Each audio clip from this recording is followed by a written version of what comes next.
Hello friends, welcome to I exam B. और आज बात करेंगे सेबी राजभाषा के फेज 1 में पूछे गए कुछ प्रश्नों के विषय में। जैसा कि आपको पता है कि फेज 1 में शब्दावली से संबंधित बहुत से प्रश्न पूछे गए थे, तो आज उन्हीं कुछ शब्दावलियों को लेकर के हम इस वीडियो में चर्चा करेंगे और देखेंगे कि किस प्रकार से उनको हल करना है। आगे बढ़ने से पहले आप हमारे सेबी ग्रेड ए फेज 2 राजभाषा के ऑनलाइन कोर्स के साथ जुड़ सकते हैं, जहां पर आपको फ्लैट 50% का ऑफ मिल रहा है। तो देर न करते हुए शीघ्र ही आई एग्जाम बी के मार्गदर्शन में आप सेबी राजभाषा की तैयारी कर सकते हैं। तो आइए देखते हैं परीक्षा में किस प्रकार के प्रश्न पूछे गए थे। पहला है, रिजोल्यूशन का अर्थ नहीं है। देखिए, यहाँ पर कई बार इस प्रकार के प्रश्न पूछे जाते हैं कि 5 विकल्प एक से दिए जाते हैं और एक विकल्प दूसरा दिया जाता है, और ये नहीं वाले प्रश्न होते हैं वो काफी कंफ्यूजिंग होते हैं, तो आपको उसके सिमिलर अर्थ ढूंढना होता है। जैसे देखिए, यहाँ पर रिजोल्यूशन का अर्थ नहीं है, तो रिजोल्यूशन का अर्थ समाधान भी होता है, रिजोल्यूशन का अर्थ दृढ़ता भी होता है, संकल्प भी होता है और प्रस्ताव भी होता है, लेकिन रिजोल्यूशन का अर्थ अनुरोध नहीं होता है। अगर हम इंग्लिश में समानार्थी शब्दों की बात करें तो रिजोल्यूशन को ऑफर भी कह सकते हैं, प्रपोजल भी कह सकते हैं, डिटर्मिनेशन भी कह सकते हैं और सॉल्यूशन भी कह सकते हैं। तो रिजोल्यूशन का अर्थ अनुरोध नहीं है। दूसरा प्रश्न है, डेकोरम का अर्थ नहीं है। शिष्टाचार, औचित्य, सम्मान, मर्यादा या शालीनता। देखिए, डेकोरम कहते हैं तमीज को या फिर शिष्टाचार को, सम्मान को भी कहते हैं, मर्यादा को भी कहते हैं और शालीनता को भी कहते हैं, लेकिन औचित्य शब्द का अर्थ इससे मेल नहीं खाता है। तो डेकोरम के शिष्टाचार, सम्मान, मर्यादा या शालीनता ये अर्थ है, लेकिन औचित्य यहाँ पर बिल्कुल अलग अर्थ दे रहा है। और अगर अंग्रेजी में बात करें तो डेकोरम को टैक्ट भी कहा जाता है, मैनर्स भी कहा जाता है, कर्टसी भी कहते हैं, पोलाइटनेस भी कह सकते हैं आप, और डिसेंसी भी कह सकते हैं। तो यदि इनमें से कोई भी एक शब्द आता है तो इन सब के अर्थ यहाँ पर दिए हुए हैं। अगला प्रश्न है, प्रैक्टिस के लिए सही पारिभाषिक शब्द नहीं है। अभ्यास, लत, प्रथा, अमल या फिर कार्य। तो यहाँ पर देखिए, लत शब्द बिल्कुल अलग दिखाई दे रहा है, जो कि प्रैक्टिस शब्द से मेल नहीं खाता है।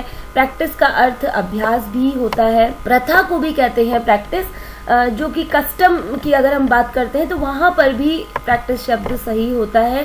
अमल करना और कार्य करना ये भी प्रैक्टिस के लिए पारिभाषिक शब्द दिए गए हैं, लेकिन लत शब्द प्रैक्टिस शब्द का पर्याय नहीं है। अगर प्रैक्टिस के लिए हम अंग्रेजी भाषा के और शब्दों की बात करें तो प्रैक्टिस के लिए एक्शन भी कहा जा सकता है और एक्सरसाइज भी कहा जा सकता है। अगला प्रश्न देखिए, डिलीवरी ऑर्डर के लिए सही पारिभाषिक शब्द है। काफी सरल है ये। डिलीवरी आपको पता ही है, वितरण या फिर बांटने को कहते हैं, और ऑर्डर आदेश को कहते हैं। तो यहाँ पर साफ साफ लिखा हुआ है कि डिलीवरी ऑर्डर के लिए सही पारिभाषिक शब्द है वितरण आदेश। तो सही उत्तर है वितरण आदेश। अगला है, प्राइम रेट के लिए अंग्रेजी शब्द है। तो यहाँ पर भी देखिए, प्राइम शब्द का अर्थ होता है मूल या फिर आरंभ, और रेट का अर्थ होता है दर।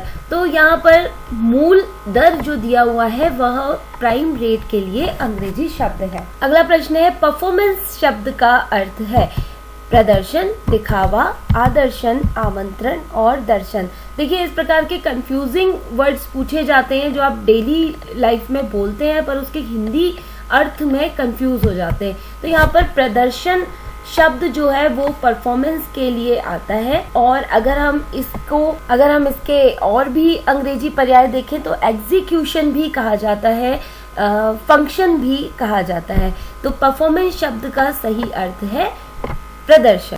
नेक्स्ट है, डोमिसाइल रेजिडेंशियल सर्टिफिकेट के लिए हिंदी पारिभाषिक शब्द है अधिवास प्रमाण पत्र, मूल प्रमाण पत्र, पंजीकरण, मतदान प्रमाण पत्र या सदन प्रमाण पत्र। डोमिसाइल जो है वह कहते हैं जहाँ के आप निवासी हैं, जहाँ आप निवास करते हैं उस जगह का प्रमाण पत्र। तो डोमिसाइल आपको अक्सर जोड़ना पड़ता है अपने डॉक्यूमेंट्स के साथ, लेकिन इसका हिंदी में मुख्य अर्थ होता है अधिवास प्रमाण पत्र। सर्टिफिकेट के लिए हमेशा प्रमाण पत्र कहा जाता है हिंदी में, और डोमिसाइल या रेजिडेंशियल के लिए अधिवास प्रमाण पत्र। अगला है, नीचे दिए गए शब्दों में से कौन सा शब्द वर्गीकरण का सही अंग्रेजी पर्याय नहीं है। यहाँ पर फिर पूछा जा रहा है कौन सा पर्याय नहीं है, तो इस पर हमें विशेष ध्यान देना है। देखिए, क्लासिफिकेशन, पार्टीशन, ग्रुपेज, ग्रेडेशन और ऑर्डरिंग। तो यहाँ पर ग्रेडेशन जो शब्द है वह इसका सही उत्तर है, क्योंकि वर्गीकरण के लिए ये सही पर्याय नहीं है।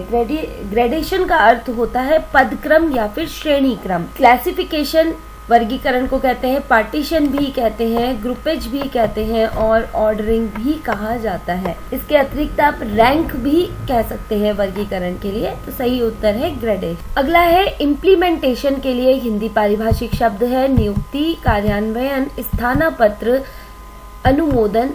तो यहाँ पर इम्प्लीमेंट करना किसी चीज को कहा जाता है कार्यान्वयन करना, अर्थात एग्जीक्यूशन भी इसको कह सकते हैं। अगर आपसे इम्प्लीमेंटेशन की जगह एग्जीक्यूशन पूछा जाता है तो भी कार्यान्वयन इसका सही उत्तर होगा। अगला है, किस क्रमांक में एग्रीमेंट शब्द का सही हिंदी समकक्ष शब्द लिखा हुआ है। अनुबंध, संविदा, आवेदन, पंजीकृत। तो यहाँ पर देखिए, अनुबंध एग्रीमेंट के लिए आता है, संविदा के लिए कॉन्ट्रैक्ट शब्द का प्रयोग किया जाता है, और आवेदन शब्द के लिए एप्लीकेशन का प्रयोग होता है, पंजीकृत के लिए रजिस्ट्रेशन का प्रयोग होता है। तो अनुबंध और एग्रीमेंट एक ही शब्द है।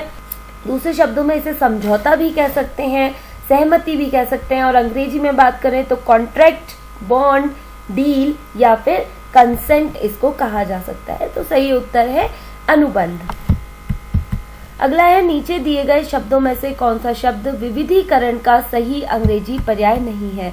डाइवर्सिफिकेशन, मिससेलेनियस, सेवरल, होमोजेनियस और वेरिएशन। तो यहाँ पर देखिए, होमोजेनियस जो है वह विविधीकरण का सही अर्थ नहीं है। इसका अर्थ होता है सिमिलर या फिर समान।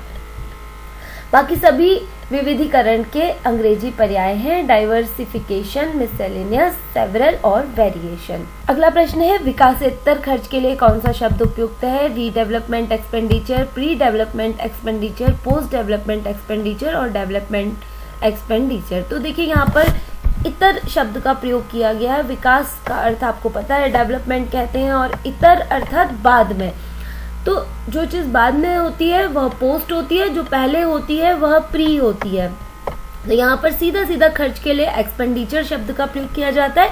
तो यहाँ पर सीधा सीधा पोस्ट डेवलपमेंट एक्सपेंडिचर इसके लिए उपयुक्त शब्द है। तो इस तरीके के प्रश्न परीक्षा में पूछे गए थे, जो कि बहुत ही सिंपल थे। तो आपको भी फेज 2 के लिए इसी प्रकार के प्रश्नों को तैयार करना है, इसी प्रकार की शब्दावली को देखना है। तो अगले भाग में हम इसी प्रकार के जो अन्य प्रश्न परीक्षा में पूछे गए थे उनकी चर्चा करेंगे। तब तक के लिए iExamBee को सब्सक्राइब कीजिए। धन्यवाद।